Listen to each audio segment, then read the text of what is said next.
Welcome മക്കളെ, Liyas world of ഇംഗ്ലീഷിലേക്ക് എല്ലാവർക്കും ഒരിക്കൽ കൂടി സ്വാഗതം. അപ്പോൾ ഇനി നമുക്ക് 2 ആഴ്ചയും കൂടി ഉള്ളൂ അല്ലേ സ്കൂൾ തുറക്കാൻ. അപ്പോൾ അയ്യോ ഇനി ഞങ്ങൾക്ക് കളിക്കാനൊന്നും പറ്റില്ല, എന്നും രാവിലെ സ്കൂളിൽ പോകണം പഠിക്കണം എന്നൊക്കെ ആലോചിച്ച് അയ്യോ ഇനി കുറച്ച് ദിവസം കൂടി ഉള്ളൂ എന്ന് വിചാരിച്ച് എല്ലാവരും ഇരിക്കുമായിരിക്കും അല്ലേ. ഓക്കെ, നമ്മൾ ഇന്ന് പഠിക്കാൻ പോകുന്നത് സെൻറ്റൻസിനെ കുറിച്ചാണ്. എല്ലാവർക്കും ചെറുപ്പം മുതൽ, അതായത് ഫസ്റ്റ് സ്റ്റാൻഡേർഡ് മുതൽ അല്ലെങ്കിൽ UKG മുതൽ നമുക്ക് ഓരോ സെൻറ്റൻസ് ആയിട്ട് ടീച്ചേഴ്സ് പഠിപ്പിച്ചു തരും. അപ്പോൾ എന്താണ് ഈ സെൻറ്റൻസ് എന്ന് പറഞ്ഞത്? സെൻറ്റൻസ് എന്ന് പറഞ്ഞാൽ ഗ്രൂപ്പ് ഓഫ് വേർഡ്സ് ആണ്, വാക്കുകളുടെ കൂട്ടത്തിനാണ് നമ്മൾ സെൻറ്റൻസ് എന്ന് പറയുക. പക്ഷെ ഒരുപാട് വാക്കുകൾ കൂട്ടി വെച്ചാൽ ഒരു സെൻറ്റൻസ് ആവുമോ എന്ന് ചോദിച്ചാൽ നമുക്കൊന്ന് ആലോചിച്ച് നോക്കാം അല്ലേ. കുറേ വാക്കുകൾ നിന്ന് നമുക്ക് പെറുക്കി കൂട്ടി വെച്ചാൽ അതൊരു വാക്യമാവുമോ, ഒരു സെൻറ്റൻസ് ആവുമോ എന്ന് നമുക്ക് ചിന്തിച്ച് നോക്കാം. അതായത് അനിമൽ, ജിറാഫ്, ഈസ്, അതേപോലെ തന്നെ I, pen, have, watching, you are, Liyas, world of English എന്നൊക്കെ പറഞ്ഞാൽ കുറേ വാക്കുകൾ നമ്മൾ കൂട്ടി വയ്ക്കുന്നുണ്ട്. പക്ഷേ അതുകൊണ്ട് നമുക്കതിനൊരു മീനിങ് കിട്ടുന്നുണ്ടോ? ഞാനിങ്ങനെ ഓരോ വാക്കുകൾ പറഞ്ഞുകൊണ്ട് നിങ്ങൾക്ക് എന്തെങ്കിലും മനസ്സിലായോ? നിങ്ങൾക്കൊന്നും മനസ്സിലായില്ല. പറഞ്ഞ എനിക്ക് മനസ്സിലായില്ല, കേട്ട നിങ്ങൾക്കും മനസ്സിലായില്ല അല്ലേ. അപ്പോൾ നമുക്ക് മനസ്സിലാകണമെങ്കിൽ മറ്റുള്ളവർ ആയിട്ട് നമ്മൾ പറയുന്ന കാര്യം മറ്റുള്ളവർക്ക് മനസ്സിലാകണമെങ്കിൽ അതിനൊരർത്ഥം വേണം അല്ലേ. അല്ലെങ്കിൽ നമ്മൾ എന്താ പറയുക, അയ്യോ അയാൾ എന്തൊക്കെയോ പിച്ചും പേയും പറയുക കേട്ടോ, പരസ്പര ബന്ധമില്ലാത്ത വാക്കുകളൊക്കെ പറയുന്നു എന്ന് നമ്മൾ പറയും അല്ലേ. അപ്പോൾ സെൻറ്റൻസ് എന്ന് പറഞ്ഞാൽ ഒരിക്കലും വാക്കുകളുടെ കൂട്ടമല്ല, വാക്കുകളുടെ കൂട്ടത്തിന് ഒരർത്ഥം വേണം. Sentence is a group of words which makes complete sense. പൂർണ്ണമായ അർത്ഥമുള്ള ഒരു കൂട്ടം വാക്കുകളെയാണ് നമ്മൾ വാക്യം അഥവാ സെൻറ്റൻസ് എന്ന് വിളിക്കുക. Giraffe is an animal. Giraffe എന്ന് പറയുന്നത് ഒരു മൃഗമാണ് എന്ന് നമ്മൾ പറയുമ്പോഴാണ് മറ്റൊരാൾക്ക് അത് മനസ്സിലാവുന്നത് അല്ലേ. അനിമൽ ആൻഡ് ഈസ് ജിറാഫ് എന്നൊക്കെ പറഞ്ഞാൽ ആർക്കും അത് മനസ്സിലാവില്ല. അതേപോലെ ഐ ഹാവ് എ പെൻ എന്ന് പറയുമ്പോഴാണ് അതിനർത്ഥം ഉണ്ടാകുന്നത്. അല്ലാതെ പെൻ ഹാവ് ഐ എന്ന് പറഞ്ഞാൽ നിങ്ങൾക്ക് മനസ്സിലാവുമോ? ഇല്ല. You are watching Liya's world of English എന്ന് പറഞ്ഞാൽ നിങ്ങൾക്ക് മനസ്സിലാകും. അല്ലാണ്ട് Liya's world of English are watching you എന്നൊക്കെ പറഞ്ഞാൽ നിങ്ങൾക്ക് മനസ്സിലാവില്ല. So once more, sentence are group of words which makes a complete sense. If we have group of words which doesn't make a complete sense, means it is not a sentence. സെൻറ്റൻസിന് 2 പാർട്ടാണുള്ളത്. നമുക്കൊരു എക്സാമ്പിളിലൂടെ അത് മനസ്സിലാക്കാം. The boy sings A song. ഒരു ആൺകുട്ടി പാട്ട് പാടുന്നു എന്നാണ് അതിൻ്റെ അർത്ഥം. അപ്പോൾ അതിലെ ഫസ്റ്റ് പാർട്ട് എന്ന് പറയുന്നത് ദ ബോയ് എന്നാണ്. നെക്സ്റ്റ് പാർട്ട് എന്ന് പറയുന്നത് സിങ്സ് എ സോങ് എന്നാണ്. ബോയ് ചെയ്യുന്ന കാര്യം എന്താണ്? ബോയ് ഒരു പ്രവൃത്തി ചെയ്യുന്നുണ്ട് അവിടെ, അവൻ പാട്ട് പാടുന്നു എന്നുള്ളതാണ്.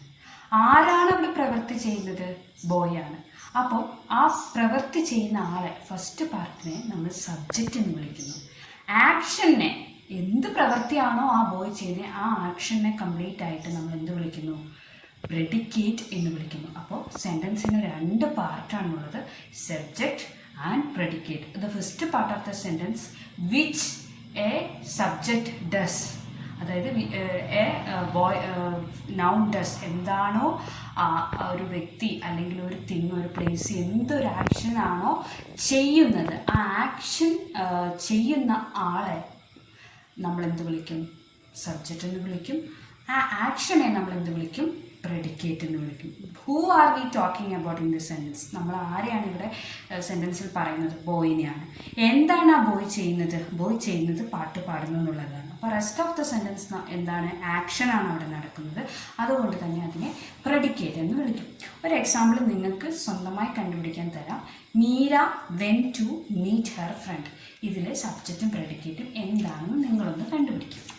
ഓക്കെ, നമ്മൾ move on to 4 types of sentence. സെൻറ്റൻസിൽ 4 ടൈപ്സ് ആണുള്ളത്.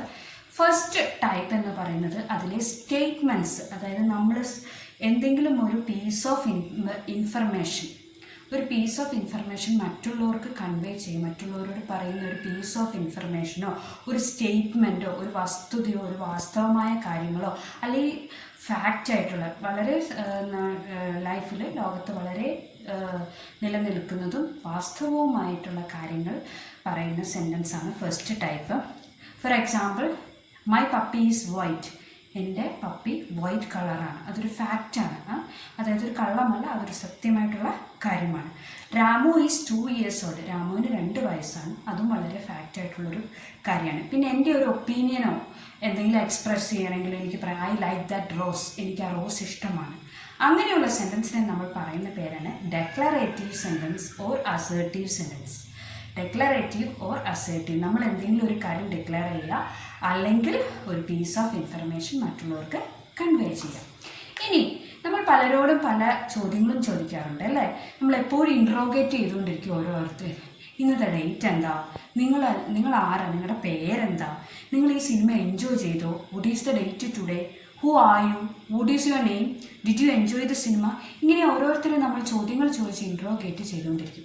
അങ്ങനെയുള്ള സെൻറ്റൻസുകളെയാണ് നമ്മൾ ഇൻറ്ററോഗേറ്റീവ് സെൻറ്റൻസ് എന്ന് വിളിക്കുന്നത്. ഈ ഇൻറ്ററോഗേറ്റീവ് സെൻറ്റൻസ് എപ്പോഴും എൻഡ് ചെയ്യുന്നത് ഒരു ക്വസ്റ്റ്യൻ മാർക്കിലായിരിക്കും, അത് ശ്രദ്ധിക്കുക. അതേപോലെ ഡെക്ലറേറ്റീവ് സെൻറ്റൻസ് എപ്പോഴും എൻഡ് ചെയ്യുന്നത് ഒരു ഫുൾ സ്റ്റോപ്പിലായിരിക്കും. ഇൻട്രോഗേറ്റീവ് സെൻറ്റൻസ് എപ്പോഴും എൻഡ് ചെയ്യുന്നത് ക്വസ്റ്റ്യൻ മാർക്കിലായിരിക്കും. ഓട്ടോമാറ്റിക്കലി നമ്മൾ ക്വസ്റ്റ്യൻ ചോദിക്കുന്നതുകൊണ്ട് നമ്മൾ എപ്പോഴും അത് ക്വസ്റ്റ്യൻ മാർക്കിലാണ് എൻഡ് ചെയ്യുക. ഇനി അടുത്ത ടൈപ്പ് ഓഫ് സെൻറ്റൻസ്, നമ്മളൊരു ഇൻസ്ട്രക്ഷനോ ഒരു അഡ്വൈസോ ഒരു റിക്വസ്റ്റോ ഒക്കെ കൊടുക്കുന്ന സെൻറ്റൻസാണ് അടുത്ത ടൈപ്പ്. അതിന് ഇംപറേറ്റീവ് സെൻറ്റൻസ് എന്ന് പറയും. ഗെറ്റ് ഔട്ട്, നിങ്ങൾ റൂമിൽ നിന്ന് പുറത്ത് പോകും. Please tell me where I have to go, ഞാൻ എങ്ങോട്ടാണ് പോകേണ്ടത് നിങ്ങൾ എനിക്കൊന്ന് പറഞ്ഞു തരൂ പ്ലീസ്, അതൊരു റിക്വസ്റ്റാണ്. കം ഹിയർ, ഇങ്ങോട്ട് വരൂ. ഹാവ് എ നൈസ് ഡേ എന്നൊക്കെ നമ്മൾ റിക്വസ്റ്റും ഓർഡറും കമാൻഡും കൊടുക്കുന്ന സെൻറ്റൻസുകളെയാണ് നമ്മൾ ഇംപറേറ്റീവ് സെൻറ്റൻസ് എന്ന് വിളിക്കുന്നത്. സംടൈംസ് ആ സെൻറ്റൻസ് ഫുൾ സ്റ്റോപ്പിൽ എൻഡ് ചെയ്യും, അല്ലെങ്കിൽ എക്സ്ക്ലമേഷൻ മാർക്കിൽ, അതായത് ഒരു വരയും കുത്തുമായിട്ടും എൻഡ് ചെയ്യാൻ. സംടൈംസ് എക്സ്ക്ലമേഷൻ മാർക്കിൽ മാത്രം എൻഡ് ചെയ്യും, അല്ലാത്തപ്പോഴെല്ലാം ഫുൾ സ്റ്റോപ്പിൽ. ഇനി നമുക്ക് പെട്ടെന്ന് നമ്മൾ ഓരോ കാര്യങ്ങൾക്ക് എങ്ങനെയാണ് എക്സ്പ്രസ് ചെയ്യുക, നമുക്ക് പെട്ടെന്നൊരു സ്ട്രോങ്ങോ സഡനായിട്ടുള്ള ഫീലിങ്ങോ എക്സൈറ്റ്മെൻറ്റോ ഹാപ്പിനെസ്സോ, പെട്ടെന്ന് ആങ്കർ, ദേഷ്യം വരുമോ, സർപ്രൈസ് വരുമോ, എക്സൈറ്റ്മെൻറ്റ് വരുമോ, സന്തോഷം വരുമോ, സങ്കടം വരുമ്പോൾ നമ്മൾ പെട്ടെന്ന് എങ്ങനെയാണ് നമ്മുടെ എക്സ്പ്രസ് ചെയ്യുക. നമ്മുടെ റിസൾട്ട് വരുമ്പോൾ നമ്മൾ അമ്പോ അയ്യോ എന്ന് പറയാം, അല്ലെങ്കിൽ അവിടെ ആരെങ്കിലും ഒരാൾ വീണു, ഒരു ആക്സിഡൻറ്റ് നടന്നു, അയ്യോ എന്ന് നമ്മൾ എക്സ്പ്രസ് ചെയ്യും. അങ്ങനെ നമ്മുടെ സ്ട്രോങ്ങും സഡൻ ഫീലിങ്സും നമ്മൾ എക്സ്പ്രസ് ചെയ്യുന്നതിനാണ് എക്സ്ക്ലമേറ്ററി സെൻറ്റൻസ് എന്ന് പറയുന്നത്.